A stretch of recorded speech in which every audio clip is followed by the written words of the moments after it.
People are dying, which is terrible. I understand that. I'm not saying that my problems currently outweigh the thousands of deaths we're seeing across the country, across the world. I'm not saying that.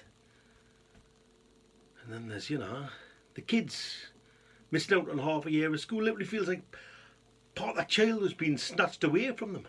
Not that they seem to give a fuck, like it's all trampolining and Fortnite with my two. Trevor, how are the road?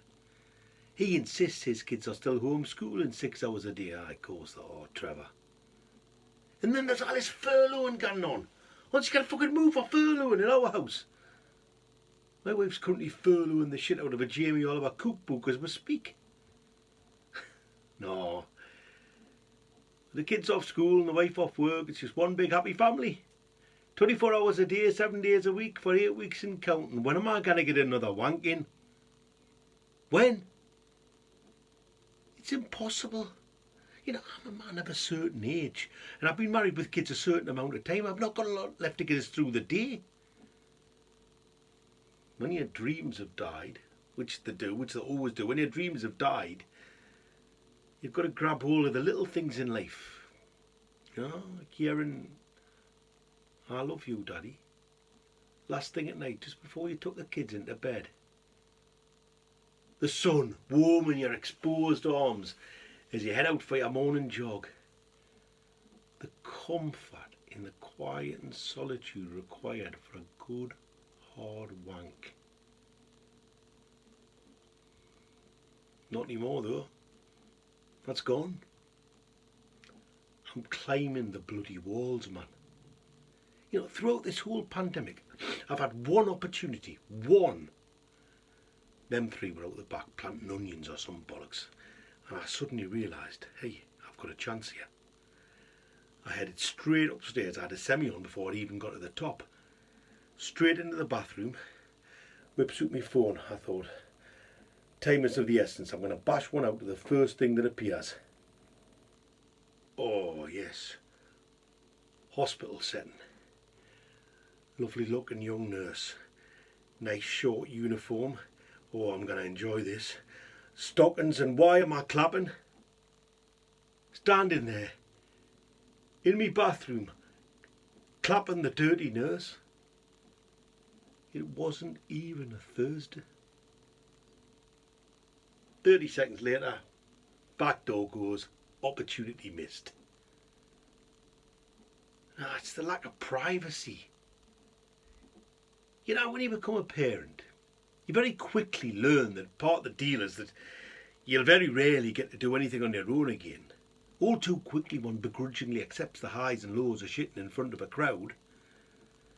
They'll be there to see you whip your trousers down. They'll probably see a glimpse of your cock. That's fine. That's not your fault. It doesn't make you a nonce.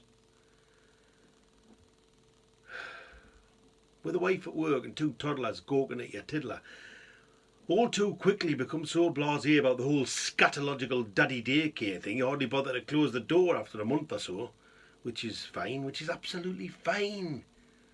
Until it's Christmas morning 2016, your great Auntie Steph decides she needs a piss.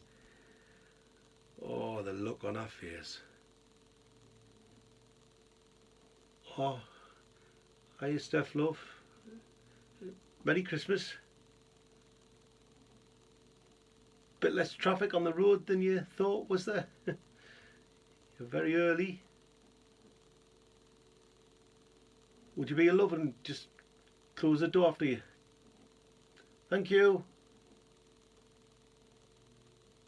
But you adapt though. You learn. There might be a window here, a moment of opportunity there where you can nip out and do what needs to be done. But certain things have to take a precedence. Anyway, that was then. Things are not so easy now. Turns out 9-year-olds don't need an afternoon nap.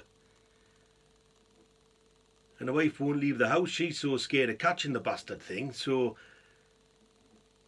there's me. Trevor, over the road, he's got a shed, hasn't he? I bet he's getting some use out of that at the minute, eh? Lucky cunt. Yeah. The wife won't leave the house, so there's me every morning heading off down to Lidl with me face mask and me rucksack on. Hey, them jihadis must be loving this at the minute. I've even thought about doing it in there, you know. Little. Why not? They've got a toilet. The only thing is, it's right just past the till, so by the time you get there, you've done your shopping, haven't you? You'd have to take your shopping in with you. And you know, you can never be too sure. You can't be absolutely certain in that moment of ecstasy that you've clocked it all. You know, where's it all gone? You'll find yourself on your hands and knees feeling around for wet bits, which is fine on a nice level bathroom floor, not so much over a pile of shopping. When I give my kids a packet of cheesy puffs, I want to be absolutely certain.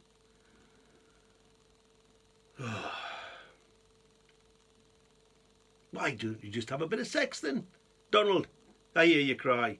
Oh aye, sex. Hey, don't get us wrong, I don't mind a bit of sex. But there comes a point in a man's life he just wants to avoid conflict.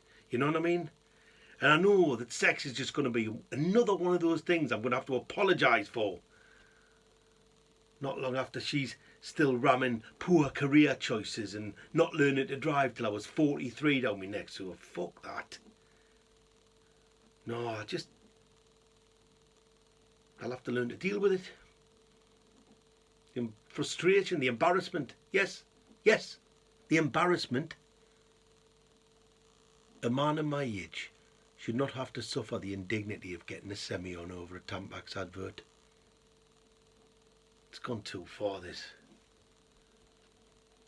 And I can't be the only one, can I? I mean, let me ask you a question. Where are you getting your wanking in, lads? And lasses? I hadn't even thought about you poor ladies. You can't be getting away with much with all that buzzing going on. Oh, this is terrible. I'm going to have to reach out.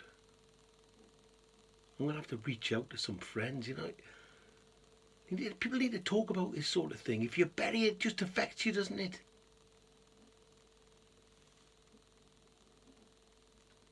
I've got it. A Zoom chat. A weekly Zoom chat about wanking. Or a podcast. Yes, a podcast. Everyone's doing them these days about all sorts of rubbish. Welcome to our weekly masturbate. Why, you bugger. Out of the darkness comes the light. A podcast or a Zoom chat. Everybody sharing their mutual frustration at the lack of masturbatory opportunities. The whole world coming together. Except for Trevor. Over the road. He's a wanker.